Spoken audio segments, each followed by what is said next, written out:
I decided I was going to try a different camera angle and do a review for the lost and forgotten Roll Through the Ages Iron Age. Let's talk about it.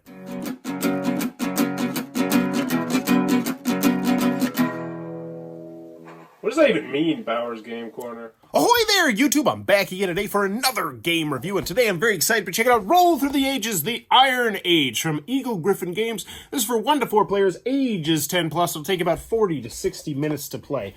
And this is a sequel to the original Roll Through the Ages, The Bronze Age, which was from Matt Leacock of Pandemic fame and Forbidden Island fame.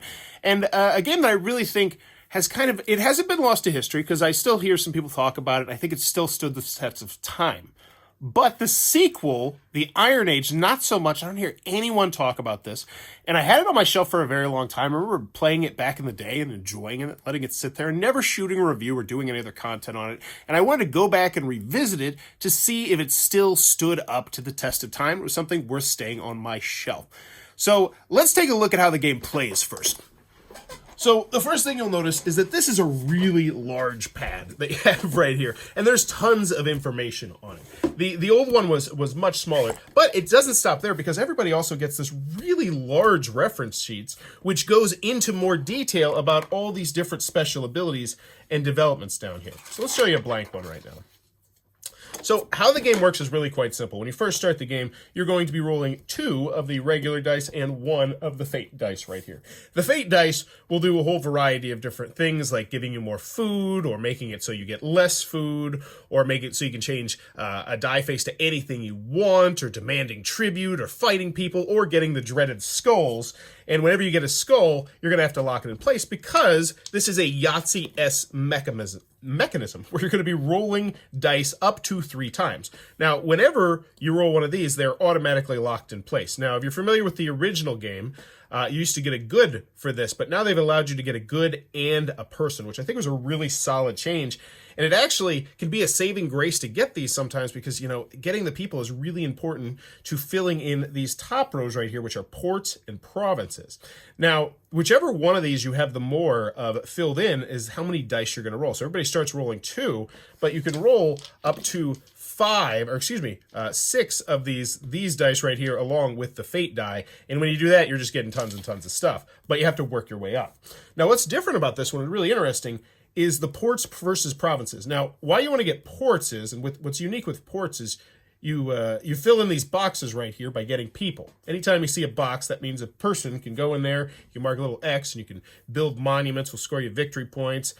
You can build the ports and provinces, but you want to build ports because ports make it so that when you see this die right here, the goods at your port, you get that many goods. So if you had all these filled in right here, you could get 6 goods per each one of these dice. And why the goods are really good is because they can be used as currency to allow you to purchase all these developments, which are asymmetrical special abilities that you can purchase, and you might be the only person who has it. You know, so for instance, this one's going to make innovations a little bit more. So while everyone else might only be getting $3 for this die, you'd be getting $5. There's ones that allow you to get food or goods every turn. There's a pretty good variety here, and every time you play the game, you're going to want to try out a different strategy, and that's one of the fun aspects of the game. So really, it's really quite simple. You're going to roll the dice. You're going to feed your people, because you have, boom, haven't talked about this yet, this really nice board right here, which is familiar if you played the original game, but still slightly different. It's got food on the bottom. It's got your good tracker right here. It's got armies, your ships, which you can build ships, because that is one of the strategies that you can do, is you can just go really heavy military. I've not done it yet, but it seems like it'd be a viable strategy. And I do want to say, it doesn't, well, yeah, I shouldn't say that. And then gold, because you can just get good, and you can store these gold bars, and these gold bars, you store 4 goods, but the gold bars, and you turn 4 goods, into a gold bar, but you can't spend the gold bar yet, but you can eventually spend the gold bar to be worth 5. So essentially you can turn 4 goods into $5, but you have to wait a little bit longer if you can be patient.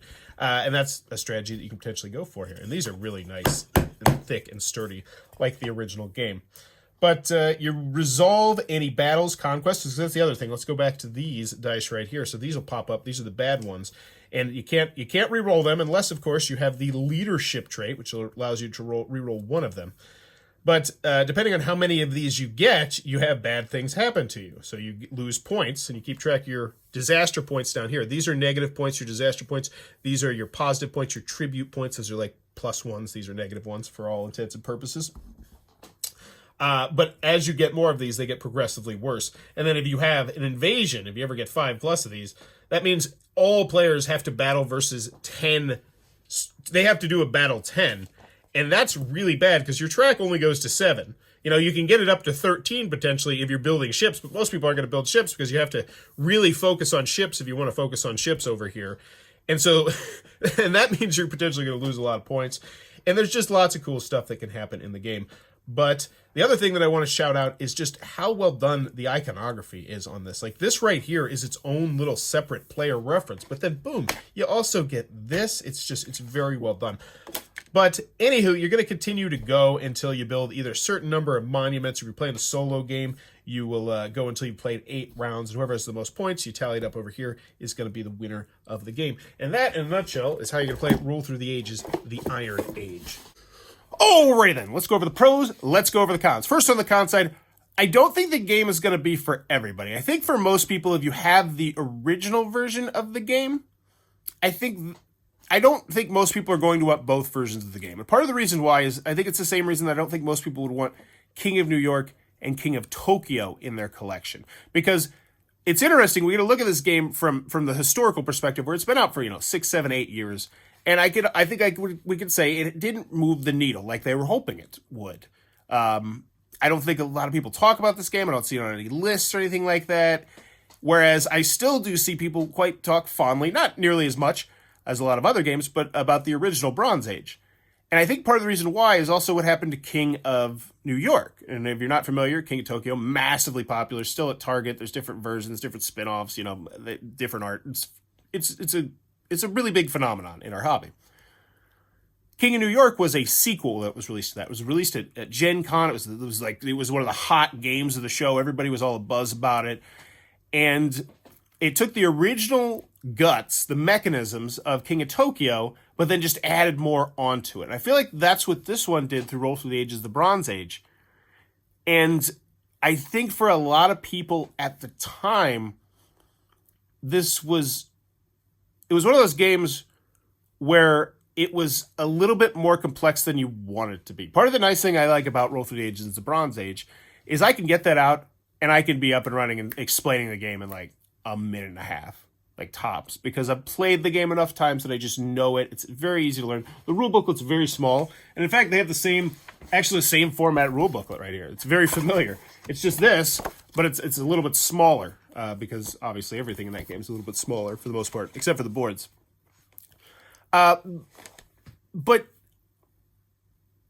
that being said, I don't know if most people are going to want both of these on their shelf.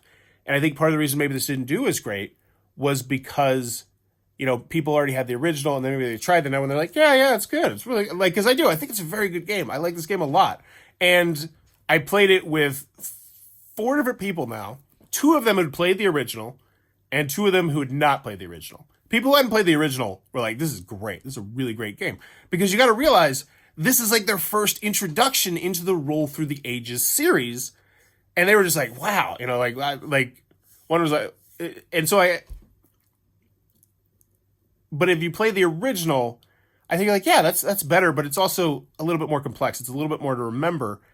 And I think people maybe penalized this game for that back in the day. Part of the appeal of a really great game is, or a game you're going to get to the table a lot is, can I get this to the table easily? Am I going to be able to remember how to set this up and how to do the rules and how to do this? Or maybe it has a great how to play video or something like that.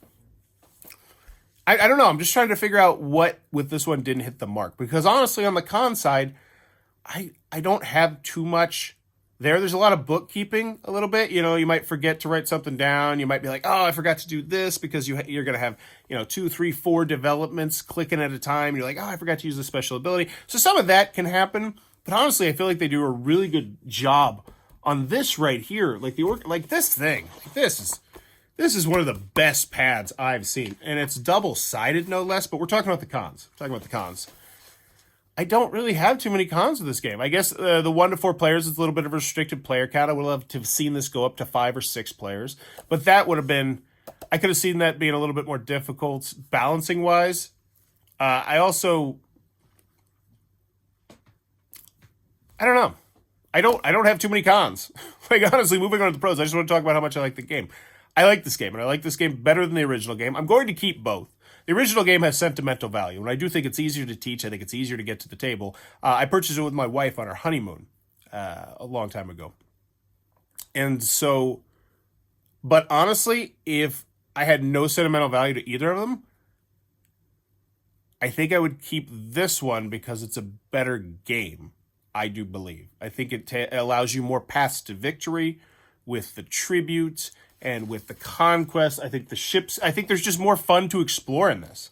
Like I say to myself, part of the reason why I loved Roll Through the Ages was, there's a couple different paths to explore each game and do something a little bit different.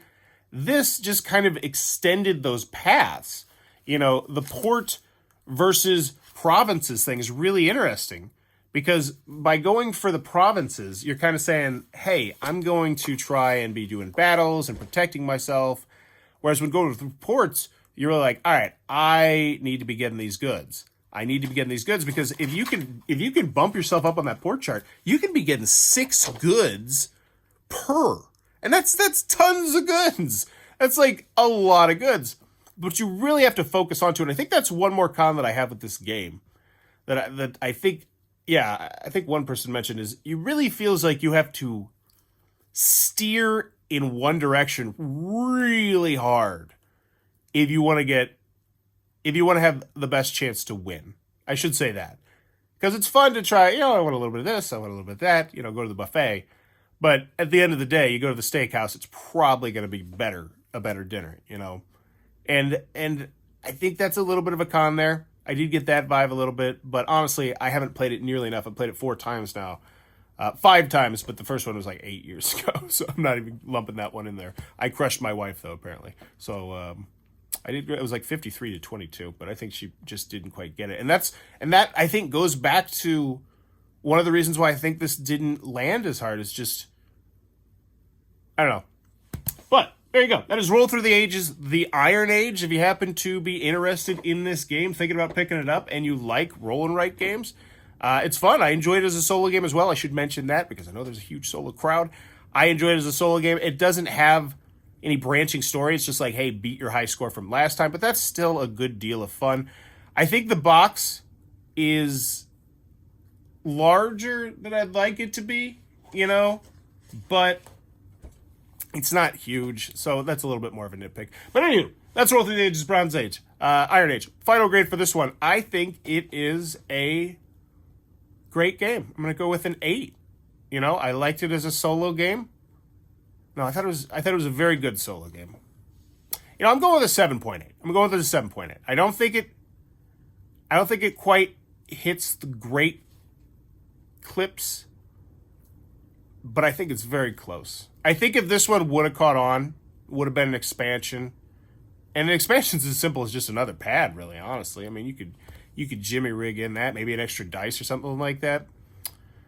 But let me know what you think about this one in the comments below. Have you played Roll Through the Ages, the Bronze Age, the Iron Age? What do you think about that? And as always, if you enjoyed this content, please be sure to click on that subscribe button down below. Consider supporting the Patreon. And of course, let me know what you think about this interesting camera angle right here. Because I know that people like to see this shot right here. And I thought maybe I could just incorporate, I don't know. Maybe I was looking for an excuse to sit on my table and lay down and relax. Is there something wrong with that? My back hurts a little bit, so now I'm laying just flat on this table, and I feel like it's pretty good for my back. I also am seeing just how insanely dirty I need to get up here with the duster. It's gross. But as always, thanks for your time, YouTube. This video is brought to you by all of my amazing Patreon supporters, and I would love it if you would join their ranks and have your name immortalized in the end of many of my videos for the end of time. But consider for only $1 a month, and as always, thanks for stopping by.